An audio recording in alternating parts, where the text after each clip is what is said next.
ಒಂದ್ ಕಾಲದಲ್ಲಿ ನಟಿಯಾಗಿದ್ದ ಇವರು ಈಗ ಇಡೀ ಭಾರತದ ಗಮನ ಸೆಳೆದ ನಿರ್ದೇಶಕಿಯಾಗಿದ್ದಾರೆ. ಅವರೇ ಗೀತು ಮೋಹನ್ ದಾಸ್. ಇವರು ಮಲಯಾಳಂ ಚಿತ್ರರಂಗದಲ್ಲಿ ನಟಿಯಾಗಿ ತಮ್ಮ ವೃತ್ತಿ ಜೀವನವನ್ನು ಪ್ರಾರಂಭಿಸುತ್ತಾರೆ. ನಂತರ ನಿರ್ದೇಶನದತ್ತ ಕಾಲಿಟ್ಟ ಇವರು ವಿಭಿನ್ನ ಕಥೆ ಮತ್ತು ತಮ್ಮದೇ ಶೈಲಿಯ ಫಿಲ್ಮ್ ಮೇಕಿಂಗ್ ಸ್ಟೈಲ್ ಮುಖಾಂತರ ಗುರುತಿಸಿಕೊಳ್ಳುತ್ತಾರೆ.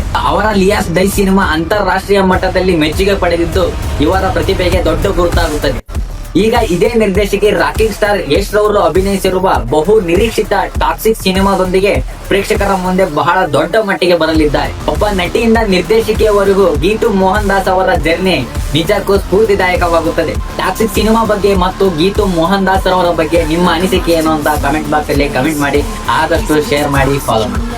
ಎಲ್ಲರೂ ನನ್ನ ಅನುಮಾನದಲ್ಲಿ ನೋಡಿದಾಗ ನನ್ನೇ ನಂಬಿ ಅವಕಾಶ ಕೊಟ್ಟಿದ್ದಕ್ಕೆ ಅವರಿಗೆ ಹೃದಯಪೂರ್ವಕ ಧನ್ಯವಾದ ತಿಳಿಸ್ತೀನಿ.